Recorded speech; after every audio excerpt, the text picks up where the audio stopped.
नमस्कार, मी भाऊसाहेब आजबे. लाडकी बहीण योजनेमधून महिलांना आपण 1,500 रुपये दिले की आपला सत्तेत येण्याचा मार्ग मोकळा झाला, असा एक समज महायुतीचा झालेला आहे. पण प्रत्यक्षात सामान्य, मध्यमवर्गीय, कष्टकरी अशा महिलांची याबाबत नेमकी काय प्रतिक्रिया आहे, याच्यासाठी हा एक व्हिडिओ आपण बघूया. तेल वाटतंय या, पण काय झालं या, तिकडे आम्हाला लाडक्या बहिणीचे पैसे भेटतात आणि इकडे मरणाची महागाई केली. काय करायचं? काय महागाई? हा, आता बघा वाटाणा हिरवा 30 रुपये पावशेर, 70 रुपये पावशेर केलाय वाटाणा.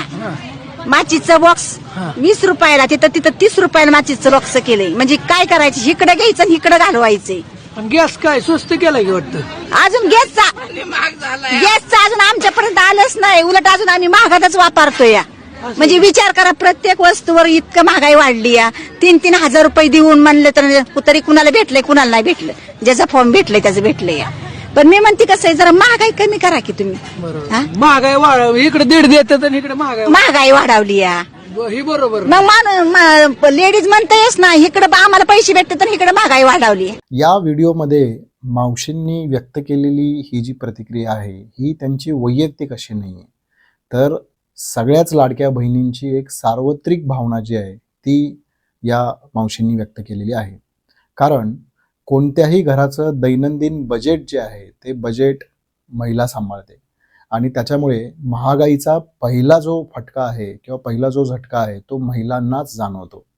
आणि त्याच्यामुळे आज अशी स्थिती झालेली आहे, महिलांची अशी एक भावना झाली किंवा त्या प्रतिक्रियेमधून सातत्यानं ते व्यक्त करतात की 1-2 किंवा 4 जणांचं अगदी छोटं कुटुंब जरी असलं तर पूर्वी साधारणतः 1-2-3 हजारामध्ये दैनंदिन सगळा जो खर्च आहे तो भागवला जायचा, परंतु आता त्याचसाठी 4 ते 5 हजार रुपये खर्च करावे लागतात. आणि ते कसे, त्यासाठी हा एक आपण तक्ता बघूया. म्हणजे पहा, ज्वारी, गहू, तांदूळ ह्या ज्या अगदी दैनंदिन दररोज प्रत्येक जेवणामध्ये आपण ह्या ज्या गोष्टी वापरतो त्यांचे दर प्रत्येक किलोला 50च्या वर कधीच गेलेले आहेत, म्हणजे त्याच्या खाली ते येताना दिसत नाहीयेत. दुसरीकडे बाकीचे जे काही आवश्यक असे पदार्थ आहेत, म्हणजे उदाहरणार्थ खाद्यतेल घ्या, 5 महिन्यापूर्वी त्याचा दर 100 रुपये होता, आज 155 आहे. खोबरं घ्या, 70 रुपये होता, आज 150 आहे. तूर डाळ 130 होती, 170 झाली आहे. मूग डाळ 105 होते, 120 झालेत. चना डाळ 70 होती, ती 105 रुपये झाली आहे. कांदा 30 रुपयांना मिळत होता, आता तो 70 ते 80 रुपयाला मिळतोय. बटाटा हा 25ला मिळत होता, तो आता 40च्या वर गेलाय. मैदा 25 रुपयांना मिळत होता, तो 50च्या वर गेलाय.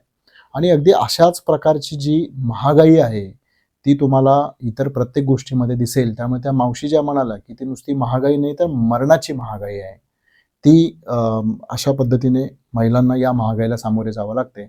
आणि त्यामुळेच त्यांची अशी प्रतिक्रिया झाली आहे की एक वेळ तुम्ही 1,500 रुपये आम्हाला नाही दिले तरी चालेल, पण या महागाईला तुम्ही आवरायला पाहिजे. त्यांची एक भावना अशी झालेली आहे की बहिणींना 1,500 दिले आणि फोडणीला 4,000 गेले. आणि या गोष्टीला जबाबदार सरकार आहे याची देखील त्यांना जाणीव आहे. सरकारी धोरणांमुळेच महागाई कमी होणे किंवा जास्त होणे हे ठरतं, आणि त्याच्यामुळे महागाई जर वाढलेली असेल तर त्याला हे महायुती सरकारच जबाबदार आहे याची जाणीव महिलांना निश्चितपणेच आहे. आणि त्यामुळे महायुती सरकार हे एक हातानं देतंय आणि त्याच हातानं पैसा जो आहे तो काढून घेतोय याची जाणीव या महिलांना झाली आहे.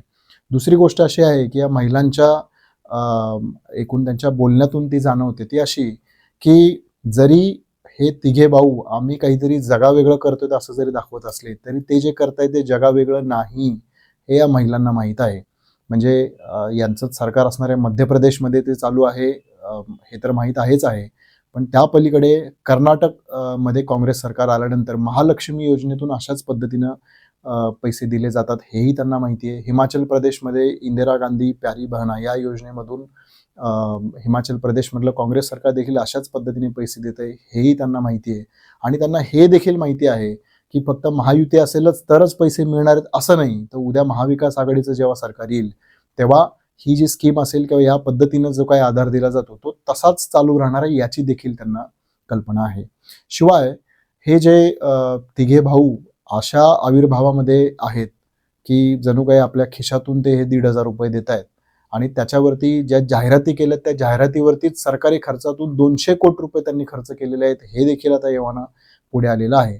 आणि त्यामुळे महिलांना याची जाणीव आहे की हे जे 1,500 दिले जातात तर ते काय हे तिघे भाऊ म्हणवणारे जे आहेत त्यांच्या खिशातून दिले जात नाहीत, तर ते सरकारी तिजोरीतून दिले जातात.